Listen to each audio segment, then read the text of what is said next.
నమస్కారం. మీ విజయ్ కుమార్ గంట, senior journalist, అధ్యక్షుడు, ఏపీ ఇంటలెక్చువల్ ఫోరం ఎన్సిసి విభాగం. ఒక కీలకమైనటువంటి అంశం ఈరోజు మనం చర్చించుకోవాలి. ఒకటి, ఆన్లైన్ గేమ్స్. ఈ ఆన్లైన్ గేమ్స్ కొరియన్ ఆటలుగానో, చైనా ఆటలుగానో, లేకపోతే థాయ్ ఆటలుగానో, సింగపూర్ ఆటలుగానో, లేదా అమెరికన్ లోని కొన్ని వెనుకబడిన రాష్ట్రాలకు చెందిన ఆటలుగాను, ఆఫ్రికన్స్ నిర్వహించే ఆటలుగాను చెప్పబడుతున్నప్పటికీ వీటి మూలాలన్నిటినీ కూడా గుర్తించగలిగే సామర్థ్యం మన పోలీస్ వ్యవస్థకి, సైబర్ వ్యవస్థకి ఉంది. అయితే ఈ మూలాలను గుర్తించే క్రమంలో ఇవన్నీ కూడా బీహార్ కేంద్రంగా నడపబడుతున్నాయి అనేది స్పష్టమవుతుంది. అది కూడా బీహార్ కేంద్రంగా నడపబడేటువంటి ఈ గేమింగ్ అంతా కూడా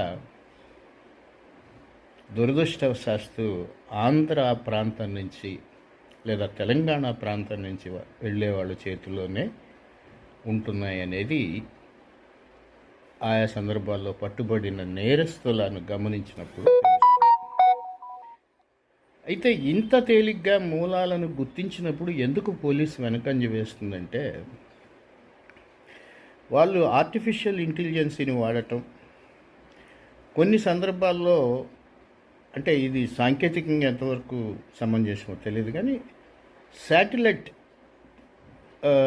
పరిజ్ఞానాన్ని కూడా క్యాచ్ చేసుకొని ఉండటం వల్ల వాళ్ళు మన పక్క ఉన్న ఇంట్లో నుంచి ఆపరేట్ చేసినా కూడా గుర్తించలేనటువంటి పరిస్థితులు ఉన్నాయి. దీనికి కారణం సైబర్ వ్యవస్థనైతే పటిష్టం చేసినటువంటి ప్రభుత్వం ఆ వ్యవస్థ ద్వారా, ఏ ప్రభుత్వమైనా కానివ్వండి, అది కేంద్రమా, రాష్ట్రమా, లేకపోతే పక్క రాష్ట్రమా, ఇంకో రాష్ట్రమా అన్నది కాదు,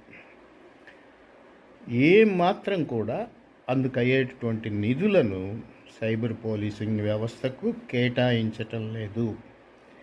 1,00,000 రూపాయలు నేరం చేసినటువంటి పరిస్థితుల్లో, సైబర్ నేరం చేసిన పరిస్థితుల్లో వాళ్ళని గుర్తించడానికి ఇంచుమించు అంత ఖర్చు పెట్టాలి. అందుకని 10 నేరాలు కలిపి ఒకేసారి ఛేదిస్తామనే దిశలో ఈ పోలీసింగ్ ఉంది. ఇక ఆన్లైన్ గేమింగ్స్కి వచ్చేటప్పుడు కల్లా మీకు తెలుసు, మొన్న 3 పిల్లలు గజియాబాద్లో ఆత్మహత్య చేసుకున్నారు. ఈ ఉన్మాదాన్ని కూడా నియంత్రించాలి. వీటి విషయంలో ఎక్కువ భాగం తల్లిదండ్రుల పాత్ర వహించాలి, వాళ్ళని నియంత్రించాలి.